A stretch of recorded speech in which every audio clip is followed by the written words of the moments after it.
শীতকালে ফ্রেন্ডস, এইটা হচ্ছে শীতকালের শাক। আর শীতকালে এই শাক খায় না এমন কোনো বাড়ি নেই। তো আমিও আজকে এই শাক রান্না করব। এই শাকটার নাম হচ্ছে বেতো শাক। দেখো, এটা একদম মানে চাষ ছাড়াই হয়, কোনো কিছু লাগে না। সর্ষে ক্ষেতের মধ্যে এমনি আপনি আপনি হয়। আমাদের গ্রামে দেখেছি উঠিয়ে উঠিয়ে ফেলে দেয় সর্ষে ক্ষেত। তারপরে যেখানে পালং শাক লাগানো হয়, লাল শাক লাগানো হয়, তারই মাঝে মাঝে এই শাকটা হয়। তো আমি এই শাকটা কিনেছি আজকে বাড়ির থেকে, কিনে ধুয়ে, আর প্রচুর মাটি থাকে যেহেতু একদম মাটিতে হয়, কিনে ধুয়ে পরিষ্কার করে আমি কেটে নিয়েছি। আজকে আমি এই শাক রান্না করব। আজকে দুপুরে আমার এই শাক রান্না হবে। আর তোমাদেরকে আমি দেখাচ্ছি আমি কিভাবে এই শাকটা করব। আমি দেখেছি এই শাকটা আমার ঠাকুমাকে খেতে, আমার মাকে খেতে, আলু দিয়ে, বড়ি দিয়ে, ছিম দিয়ে। তো আমি সেটা করব না আজকে। আমি আজকে একদম সিম্পলভাবেই রান্নাটা করব। তোমরা দেখো আমি কিভাবে করি, আর তোমরা কিভাবে করো সেটাও কিন্তু আমাকে জানিও। দেখো, কড়াইটা বসিয়ে দিয়েছি আমি, আর কড়াইতে তেলও গরম হয়ে গেছে, ধোয়া উঠছে। আর আমি এই দেখো এই শাকটা করছি, কালো জিরে ফোড়ন দিচ্ছি। আর সাথে দেব আমি এই দেখো রসুন, কিছুটা রসুন, বড় বড় রসুন কোয়া থেতো করে নিয়েছি। সেই রসুন দিয়ে আমি এই শাকটা রান্না করব। এই শাকটা নিরামিষও ভালো লাগে, আমিষও ভালো লাগে। তো আমিষ বলতে পেঁয়াজ রসুন দিয়ে ভালো লাগে। আমি পেঁয়াজ রসুন দেবো না, শুধু রসুন দিয়ে করছি। আর আমি আরও একদিন করব, যদি করি অবশ্যই ভিডিও করব। সেদিনকে আমি ছিম, আলু, বড়ি দিয়ে করব। আজকে আমি এটা রসুন দিয়ে করছি। রসুনটা একটু ভাজা ভাজা হোক, আর রসুনের যে কাঁচা গন্ধ এটা চলে যাবে, তারপরে আমি শাকটা দেব। আজকে কিন্তু দুপুরবেলা আমার এই শাকটাই হবে, আর সাথে মাছের ঝোলও হবে। তো শাক রান্নাটাই আমি তোমাদের দেখাচ্ছি। দারুণ লাগে খেতে, আমার তো এই সমস্ত জিনিস খুব ভালো লাগে। তোমরা জানো না বন্ধুরা, আমি এই সমস্ত জিনিস ভালোবাসি বলে আমাকে অনেক কিছু শুনতেও হয়, সেটাও আমি তোমাদেরকে পরে জানাবো। কারণ যেরকম আমি দেখো শাক পাতা সবজি ভালোবাসি বলে আমাকে এটাও বলা হয় যে আমি আগের জন্মে হয়তো গরু ছিলাম। সেটা আমাকে মজা করেই বলা হয়, আর আমার এতে কোনো দুঃখ নেই, আমার ভালো লাগে। শাক সবজিও ভালো লাগে, মাছ মাংসও ভালো লাগে। তো মাংস থেকে মাছটাই বেশি প্রিয় আমার কাছে। আর শাক সবজি আমার পুরো একদম সবার আগে বেস্ট। রসুনটা আমার ভাজা হয়ে গেছে, এবার আমি শাক দিয়ে দিলাম। লাল লাল করে রসুনটা ভেজে নিয়েছি, আর শাকের সঙ্গে কিন্তু আমি কাঁচা লঙ্কাও অনেকগুলো দিলাম। এবার শাকটা আমি পুরোপুরি দিয়ে দিই, তারপর তোমাদের সাথে কথা বলছি। সবটা শাকই আমি দিয়ে দিয়েছি, আর দেখে দেখো মনে হচ্ছে যেন কতটা শাক, দেখবে এটা রান্না করার পর কত কমে যাবে, একদম অল্প একটু হয়ে যাবে। তোমাদেরকে আমি দেখাবো রান্নাটা হোক। সবে শাকটা দিলাম, এখনও আমি কিছুই দিইনি। তোমাদের নুন দেবো একটু। তবে এই শাক কিন্তু ঘি ফোড়ন দিয়েও, মানে ফোড়নে ঘি বা নামানোর সময় ঘির মধ্যে রসুন ফোড়ন দিয়ে করলেও কিন্তু দারুণ লাগে। তো আমি আজকে সর্ষের তেলেই করলাম, সর্ষের তেলেই সব কিছু ফোড়ন দিলাম। ঘি দিয়েও করা যায়।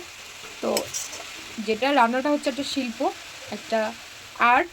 এটা যে যেরকমভাবে করবে সবটাই তার উপরে। আর এই দেখো আমি একটু নুন দিয়ে দিলাম, কিছুই দেবো না, নুন আর একটু হলুদ দিয়েই মানে শাকটা ভালোভাবে মাখা মাখা করে রান্না করব। নুন দেওয়ার পর দেখো কত জল বেরোবে, একটু পরেই অনেক জল বেরিয়ে যাবে।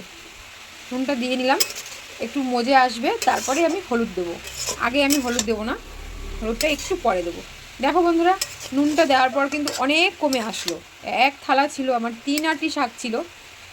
1 আঁটি 5 টাকা, আর 3 আঁটি 15 টাকা বলেছিল, এই 20 টাকা বলেছিল। আমি বলেছি 3 আঁটি যদি 15 টাকা হয় তাহলে দিতে, তো সেটাই আমাকে দিয়েছে। না, 1 আঁটি 5 টাকা না, সরি বন্ধুরা, 1 আঁটি 5 টাকা না, 3 আঁটি 20 টাকা বলেছিল। তো আমি 3 আঁটিই নিয়ে নিয়েছি, কারণ আমি জানি এগুলো একদম কমে যায়, অল্প হয়ে যায়। আর দেখো দেখো কত অল্প হয়ে গেল। এবার আমি একটু হলুদ দেবো। নুনটা আমার ভালোভাবে সব জায়গায় অ্যাবজর্ব করা হয়ে গেছে, এখন আমি একটু হলুদ দেবো। হলুদটাও দিয়ে দিলাম।